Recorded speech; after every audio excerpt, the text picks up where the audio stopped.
And then I said, how the heck could she be pregnant? Helen Keller can't consent. Excuse me, that's extremely offensive towards marginalized people. I'm gonna have to ask that you apologize now. Come on, dude. By now you know I never apologize for anything. First of all, I am neither a dude or a dudette. Call me femson.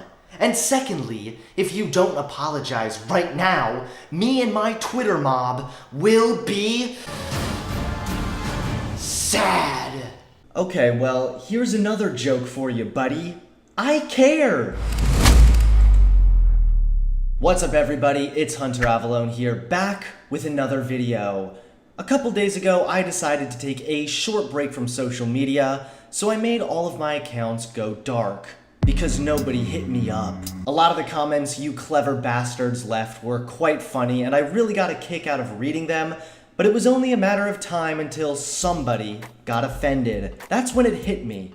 That's when I realized I can literally offend people by doing nothing. This hypersensitive, overly offended culture we all live in is pretty annoying, and I, along with 81% of Americans, are quite honestly fed up with this. Far too often, it seems that the most sensitive, offended fruitcakes are the ones with the loudest voices. So how do we stop this cesspool of crybabies? Well, we need to continue being offensive in hopes that it toughens people up. So get your panties in a wad and listen up, because I'm telling you 5 ways to offend people. Number 1, think for yourself. Do you prefer to look at the facts and the nuance of certain situations rather than just sticking to party lines? Are you a conservative who's cool with gay marriage and thinks that marijuana should be legalized? Well, you're bound to offend the political Puritans with that one. After all, as we all know, if you call yourself a conservative, then you must agree with every single conservative pundit,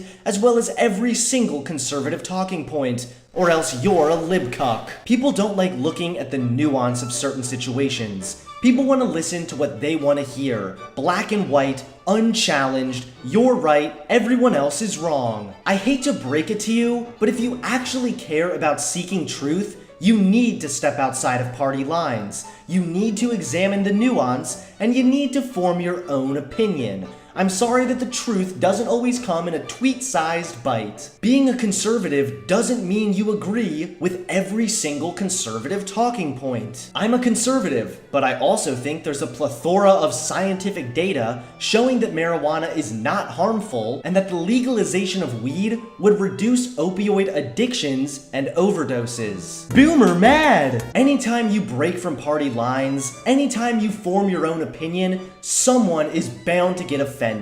But who cares? Facts trump feelings. Number 2, believe in God. Do you believe in an all-knowing, all-loving entity that created the world? Well, buddy old pal, that's offensive. After all, everyone knows believing we came from an explosion, evolved from apes, just to live a hopeless, meaningless, dismal life where nothing matters and we'll all eventually die and be forgotten is much less offensive.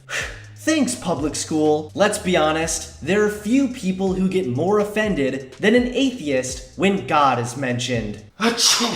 God bless you. Excuse me, but did you just mention God?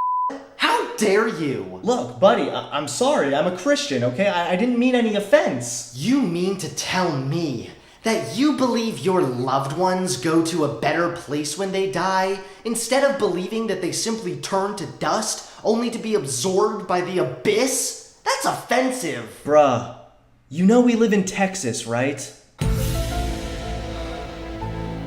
Separation of church and state! Number 3, don't believe in God. Do you prefer to side with the scientific consensus rather than believing in an ancient book to explain how we came to exist? Do you believe that gay people won't be condemned to eternal damnation? That's offensive. Everyone knows believing in an all-knowing entity that picks and chooses who will go to heaven and who will burn for all of eternity is much less offensive. Thanks, Answers in Genesis. Christians are some of the most easily offended wimps whenever atheists begin talking about their lack of belief. Excuse me, but how can you believe that we just came from nothing?